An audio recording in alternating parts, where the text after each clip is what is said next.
speaking with two very special guests. First, Woerner and Thayer Jonutz. They are both professors of dance at Oakland University and also co-founders and co-artistic directors of Take Root, which is a dance company in residence at the university. So thank you both for coming by and spending some time to talk with us today. Thanks for having us. It's a pleasure. So you are living this sort of portfolio or platform life. I mean, you're both teaching at a university. You've got this sort of, for many people, a dream gig. Yes. But then at the same time, you're living another dream, which is that you are running a dance company. I'd like to talk today a little bit about what it means to actually do that, to create a company in residence at a university, to leverage that the resources of the university, but then to also find space to do the creative work that you want. So can you talk a little bit about Take Root, the origins of it? It's been around for a few years, how it came to be, and sort of the mission of your company. Sure. So Ali and I started teaching as dance professors at Oakland University the same year, 2009, and we immediately started getting invites from other faculty members from music department and also the theater department to collaborate with different projects. And we found very quickly that we were very compatible artistically, and we naturally just shared a really interesting artistic voice together with these projects that we did. So 2013 came along, and we decided to do a joint venture, a whole production that we named Take Root, and put that on together.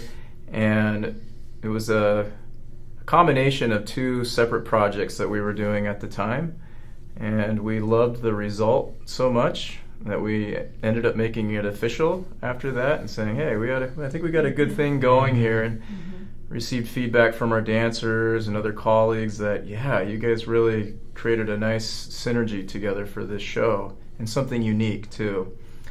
And so we made that official, and received the support from the university and gained the status of company in residence after I think a couple of years of being in existence from there, because we just started to grow and really surge forward as a company. And it became a really natural blend as a professor of dance and as company managers at that point. We tended to really share and enhance our lesson plans as professors and really kind of populate those lesson plans with work that we were generating together with Take Root, and vice versa. Some of the things that we were experimenting with in classes as professors would fuel some of our ideas and creative processes as co-choreographers in that company. That's great. So I want to dive into all of those elements a little bit more. Let's start with what it actually means to be a company in residence. So, in other words, what are the kinds of resources that you benefit from, or that the university provides you as a company in residence? What are the advantages, in other words, to it? I think for us, because we're on faculty there, that makes a huge difference. So we're able to apply for certain grants that we wouldn't be able to apply for if you were a person off the street. But also because our company is in residency, so it's not just us applying for a grant for me as an individual, that I can say, well, I work here and this is how it's going to affect the student population also. We have some of our, in the past and currently have student apprentices that dance for us. So it's a nice stepping stone for the students to be able to be in the classroom with us, or in rehearsals with us, in productions with us. And see what that's like on a professional level and get that experience. But that also helps us in the grant writing to say, and we're not using it as a tool, it's just an honest statement of this is how we're affecting the students, how we're helping them with learning life lessons in the arts and how to run a company and all of this experience. So this grant is going to do A, B, and C, whether it's funding to go on a trip or funding for a concert or funding for a project or whatever it is. We're able to give back to the students with that grant money, and then we're much more applicable for that. And I think it's probably worth noting as well that just about any company that's, let's say an external company not affiliated with the university, that's applying for funding is probably required or expected to do educational impact, through their work. Yeah. So it's not necessarily, it sounds like that, you have to change the aesthetic mission of what you'd want to do. Yeah. It's like the synergy there. It's synergistic with the mission of the university itself. Absolutely. And I would also say with the kind of the identity of being a company in residence, it's a partnership between our company and the university. The university is wonderful to house a company. We have access to the studio space, which is huge as a company, of our size. To have access to that versus having to try and find an alternative space to rehearse our company in, and the finances and all the other implications of that. The publicity is huge. We get support with our season and articles being written and colleagues showing up to concerts and things like that, and even to some of the production elements, lighting and flooring and gaff tape, all the nitty gritty stuff. When we go do shows, we have access to from the university. In return, our what we bring or pay back to the university is a greater awareness. We get highlighted as faculty members, propelling this company forward and impacting the community. Whenever we do a dance festival, whether it's international or national, we bring clout and recognition to the university. So I think that's kind of like the nuts and bolts of the two-way relationship, that happens with that. So. That's great. So at this point, 2013-ish, so we're talking 4 or 5 years in. What is the nature of the sort of agreement? Is it a really formal thing? Is it an informal thing? Is it the kind of agreement where you every year you have to have a conversation about whether your company will stay in residence, or is it an expectation that you're going to continue on? How does that piece of it work? That's an interesting question. Yes, I believe that probably the best way to answer this is that it's growing. Okay. And the parameters of that relationship continue to evolve and expand as we grow and evolve and expand as a company, and as our mission expands and the impact of the work that we do expands to reach other communities. The university relationship has to follow suit with that, and so we're currently actually trying to further define what that means and how we can best support each other in a fuller way. But as of now, I think the biggest way it's defined is that it's on the website. It's on all of the literature that goes to the students and to alumni that we're company in residence, and it's in our recruitment and our retention language as well for current and future students and past students that we're there, and these are the benefits of the results of why we're there and how we can strengthen our dance department with our work. So. I also think timing has something to do with it. Yeah. We came in 2009, we started the company in 2013, and we've been growing ever since then, but so has Oakland University. Ironically, now we have the School of Medicine that's there, and we have a new engineering building, and we're growing rapidly as a school, and now we've become a School of Music, Theater, and Dance just this year. So with that, it's a perfect time for us to be growing also. Absolutely. So there's something about being aware of your situations. We go, okay, this is a great time to now go in and redefine exactly what we're doing. What do they want from us? How can we help build the School of Music, Theater, and Dance? And then how can they help us continue to grow what we're doing? And Tinkered's really unique in the sense of that we have a great amount of cross-pollination because of how much we collaborate with not just music, but with psychology and with health and all of these different departments, engineering, all writing. These kinds of, writing, creative writing, all these different categories within Oakland. So for us to continue to grow, it makes sense. I mean, people are expecting that to happen because of how much more well-known we're becoming on a regular basis. So the timing of that is... we couldn't have planned that better. It wasn't really our plan to, when you make a company, you're just like, I mean, I hope we stay afloat. Not realizing that, if we do A, B, and C, we could actually really turn this into something. When we first started it, I'd be lying to say we had this great master plan. We didn't. We just want to make work. Yeah. And we thought, we're here at the university. This is a great place to do it. And then it actually worked. It is working. So now we're really starting to figure that out of how do we continue to excel at the rate that we're going and also contribute towards the mission of the university as well, because we're representing them just like they're representing us, and that's important to keep that in our forefront of our mind. Well, that's great advice it's great advice for anybody with any kind of a project or ensemble to know their ecosystem and to know the best ways to sort of not just survive, in like a Hunger Games sense, but also in terms of how you can thrive in a way that benefits the entire ecosystem. And you talk about the kind of collaborations you're doing, I'd imagine that there are many reasons why that makes sense to do within a university environment, but also the impact on students is broader, right? Because you have an appeal to students who may not be performing students, and they can broaden the dialogue there. So can you talk just for a moment about when you talk about growth, what that sort of means? I don't know if you have if you have a specific strategy or a specific sense of definition of what growth means, or if it's just a feeling that you have, or something in between. But I'm wondering, does that mean more productions per year, or your budget's getting bigger, or you're working with more dancers or more collaborations? What do you when you think about growth, what does that mean? All of that. Yes.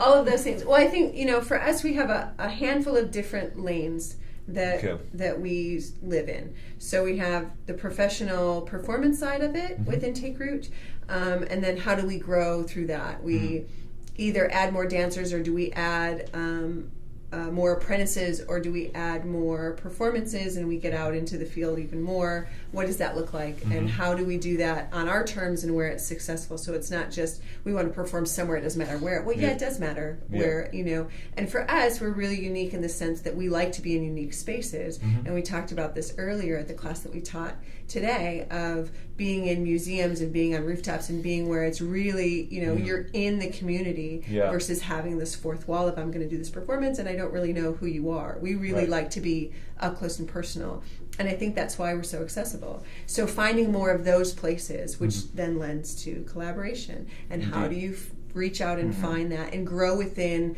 your community of collaborators? How do they support you, and vice versa? But then we also have the outreach that we do, and then how do we grow within the outreach? And our outreach has grown quite a bit this year, so we've learned a lot about how to navigate that with our arts education that Thayer runs.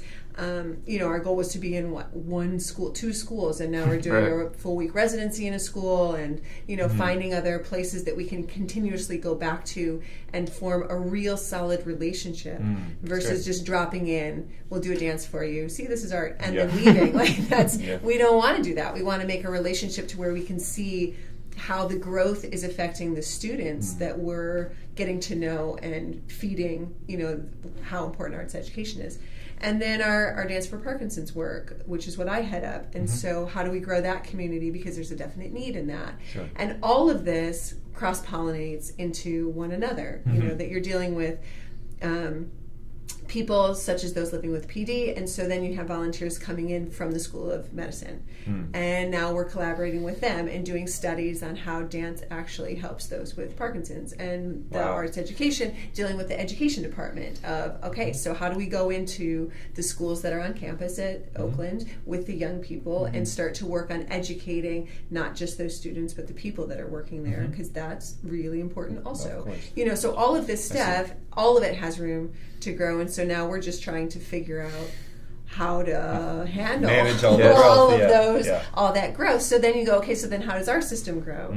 Like our own staffing grow, and now we need to start to find people who we trust and believe that they believe in our mission, because of course this is extremely personal to us. Like this is our, we started this little nugget, so now it's really starting to do something, which is exciting.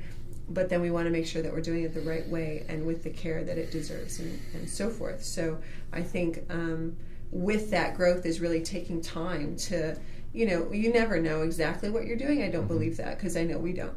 but we're kind of flying by the seat of our pants. But at the same time, sitting down and really having solid conversations of what do we see happening in 3 years from now? What do we want? Right. And then let's work backwards. How do we make that happen? And for us, with Take Root of impacting lives through dance, that's our mission. And how do we do that in every lane that I just spoke of, and do that successfully so that it's not a flash in the pan, that it really does have substance and long-term value to it. Yeah, bad pun, but that it takes root, right? Yes. That's the thing I love about. We do say that. I bet you do. Really I bet you do. It works. Yeah, it's well. This is a thing I also wanted to mention briefly because you talked about these lanes, but in the way that you describe them, and also the way that you've described briefly, your work in the university, it actually seems like it's more analogous to the visual metaphor on your logo, right? Sure. Where there's this sort of weaved connections between them, which builds strength. Ideally, it can build a lot of strength and stability in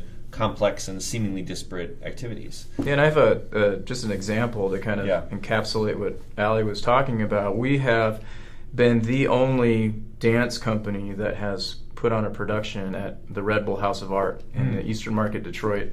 And we've been there. This was our 5th time being there annually. It's our season opener. And it's only been a 1 evening show that we've done for 5 years straight.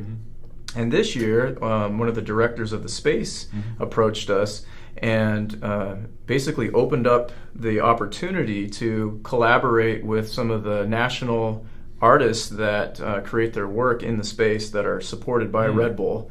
And so we're going to have further conversations with them about doing that, and that'll open up a whole nother avenue of collaboration with that space, and with that relationship that we've built, and for lack of better words, proved that we're interested in continuing that relationship. So it's about, I think, leveraging these opportunities and fellow artists that we've been working with the last 5 years, and seeing, well, what more can we do with this situation, and how can we expand that opportunity to reach more people, and to also expand our work and continue to strengthen our relationships. So versus going out and trying to find 10 other spaces. The next short term. But really project. Just kind of setting some deep roots. That's great. I mean, talking about building relationships but based on meaningful, successful, sort of incremental activities. Is just good advice. I mean, it doesn't matter whether you want to build a company or you want to, build opportunities in a particular field. That's just I think the context in which we've progressed in our lives, and actually it's a big problem if we're not thinking about relationship building in that way. That's where I think we can get stuck, right? Students can get stuck. So a couple of things I want to talk about before we run out of time. One of which is the dancers that you work with. How do you find them? Do you have a sort of collective model where you have a lot of people that are coming into individual projects? Do you have a dedicated group of dancers that work with your company that basically work consistently throughout each season? And how does that, so there's two parts. So one is just who they are and your model. And then the second part is, if they are external to the university, how does that work in terms of bringing them to campus, and how have you navigated? I don't know if there are any challenges you found, but I can imagine there might be. Yeah, I mean, when we started, we had our own projects going on, and so we brought in those dancers that we had been working with. I see, yeah. And then they became the Take Root company, Got right? it. So we've had a little bit of turnover, but not a ton. I mean, we're really it's a family kind of feel without sounding mushy, but I think we take great care in making sure that we have these relationships with our dancers where they feel validated, they have a voice, they're very, when we go into the studio and work on a new project, that they are as much as part of creating that as we are. We do a lot of writing, a lot of how are we going to create this piece and what is it about, and let's talk about it and let's figure it out. So we have still two original company members that are with us. There's 6 of us that dance total that make up the company, and we don't interchange those people. It's not a pickup company where you go, who's available, right? So 2 that are original, well, 4 actually because of us as well, and then we added 2 more over the years. one of the ladies, Daniela, she's a graduate from here. So that just goes back to when we talk about creating relationships, we had a great relationship here with the faculty here. And a lot of our growth obviously came from being MFA candidates here. And so the faculty knew that she was interested in moving back. Her fiance now had a job here, so she was coming back in. Do you know anybody that's doing work? And the faculty said, yeah, you should look these two up and see what they're doing. So she found us and came in and took class, and we were like, this is a no-brainer. Yeah. Like, she knows the language, she's confident, she's a lovely mover, she's willing to give her 2 cents of, artistic value and ideas and whatnot, so that was easy.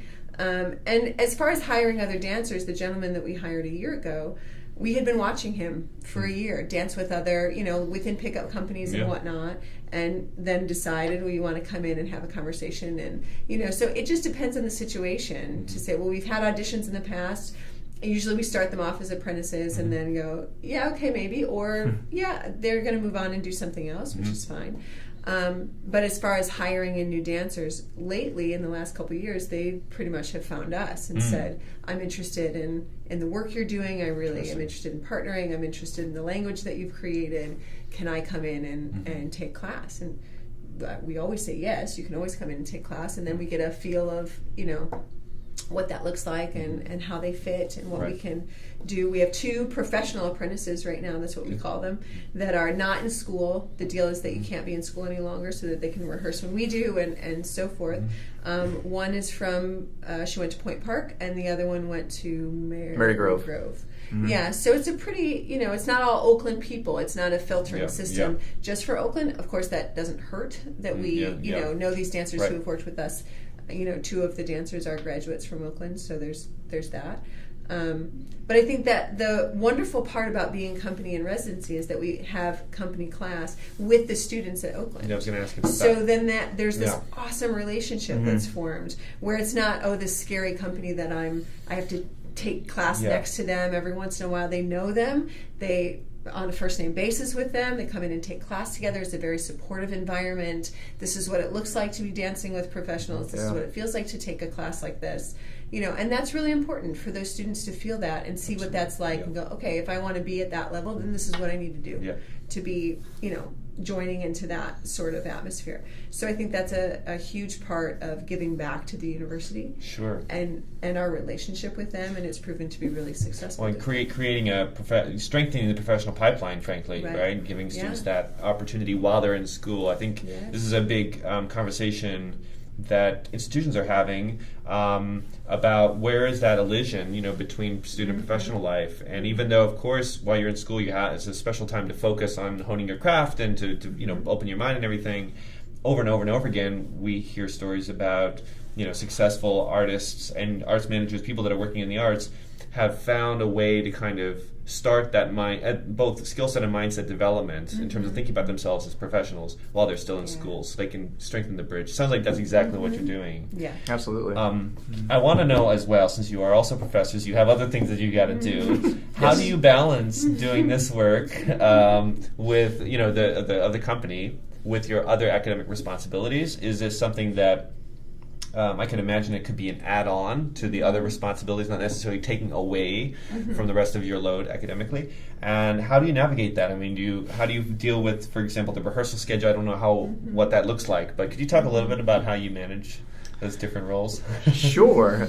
So, being a professor in any field, there's a lot of demands with it. You have your teaching load that you're contracted out with. At Oakland University, we're required to teach 3 classes in the fall, 2 classes in the winter, or sometimes 3, whatever the case may be. We have administrative duties. We have mentoring duties, because being in the arts, we're constantly mentoring our students with their ventures and their class projects. There's promotional structures that we have to continue to align with in terms of tenure and merit requirements at the end of each year. Both Allie and I are tenured. We're associate professors, so that's a huge weight lifted off the shoulders. However, I will say, even within that structure, the Take Root company and the things that we were able to achieve through that vehicle was a wonderful alignment with the tenure process. Okay. As dance faculty members, we were expected to continue to be relevant in the field of dance, and we chose to express that via performance and choreography.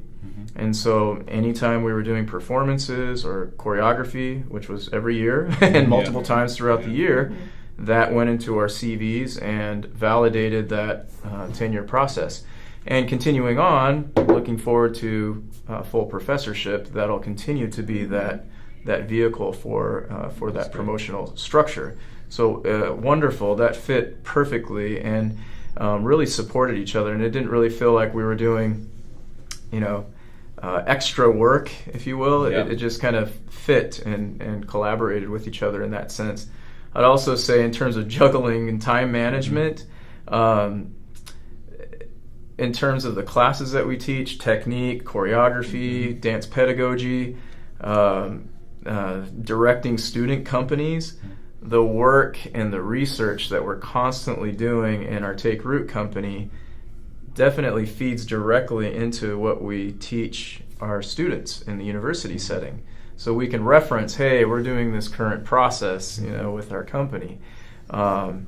Let's do this. Let's use that process in choreography to prompt some new work out of you. I see. Yeah. Or, hey, we just performed in this alternative space. These are the things that we just learned and how we were able to adapt our work to that space. So here's some gems to share with you as future artists for when you're in that situation. Teaching, same thing. Hey, this is how we just crafted this presentation for this national festival. Dance pedagogy, this is another tool that you can use in the future as a future educator or teacher. So they support one another, and I feel like it's a really good way to balance out those two seemingly huge worlds, and they are. But to be able to align them and use them to fuel each other is a really good way to do that. I also think that, we try to teach our students, and I know this is true across the board no matter what institution you're at, of time management, and that you're going to have 5 jobs at one time. Welcome to the world of the arts. You're a starving artist. That's what it is. That's what that means, right? And we've all done it. We've all had, I have these 3 teaching jobs at these 3 studios that are nowhere near each other in the city, and then I'm taking the train over to do my rehearsals, and I'm going, all of that kinds of stuff. And it's very relevant even when you find the job that you wanted, right? We were thrilled when we were offered a position at Oakland University, but that doesn't change. Then you go, oh, now I only have 1 log in the fire. Yeah, that's not true. Yeah. Because you're an artist and you're passionate about what you do, so you're constantly looking for, let me do another project, or let me do this. I mean, that was the joke of when we first started together, was that we were the yes people. Everybody came to us because they knew we'd say, yeah, we'll do it. We want to do that job. We want to do that show. That'd be great. When are we going to do it? I don't know. I mean, we've rehearsed in an apartment this big before, right? Because that was the only time that we could do it, and we were on the road with something else, so we created a duet pretty much in an apartment living room. But, my point is that you learn that as a student, and then you're able to apply that as an adult, or not that students aren't adults, but in, once you're done with your academic world, life, and then wherever you go after that. I had a student text me a couple of days ago. Tess sent me a message. She was our former apprentice, and she moved to Seattle. And she sent me this text and said, I just wanted to say thanks, because I've never had so many logs in the fire at one time, but I know I got this. And I was like, yeah, because this is what it is. This is, if you want it to work, it's going to work. You just have to figure out how to handle it, but also know that there's people that are supporting you to do that. So for us, I mean, there's moments where I'll say, can you take this one? Because I got A, B, and C going on. So you talk to so-and-so person about this job that we have coming up, and I'll handle this, and then we'll meet back. And we'll, it's pointless to then try to do everything all on your own, or trying to recreate the wheel, or whatever it is, So it's figuring that out, and how you can, A, ask for help, but also this is part of it. Juggle it, right? It's And find the points. You mentioned multiple times there have been examples of finding synergy in the activities, Yes. and whether your portfolio activities is 8 different gigs or one gig that has 8 different hats, Right. Yes. ever growing number of branches or hats or whatever. Yes. Then I think that finding both that's great advice, takeaway advice, to know how to collaborate, who to collaborate with to make Yes. those projects and different possibilities more realistic, and then 2, to sort of embrace that nature. I mean, I can speak to the programming here as the same kind of thing, and we have opportunities to collaborate. It's always better to be able to say yes than no, Right. and then figure out a way to make that possible. Right. So I think it's great advice for anybody, regardless of whether they want to start a company. Right. Well, I wish we could talk all day. It's been a This is pleasure. great. It's been a pleasure to meet you both. And since you're in the area, we'll look forward to following your work with Take Root Sure. in the future. Thanks so Thank much you. for taking some time to talk with us Thank today. you. Thanks Our for pleasure. having us.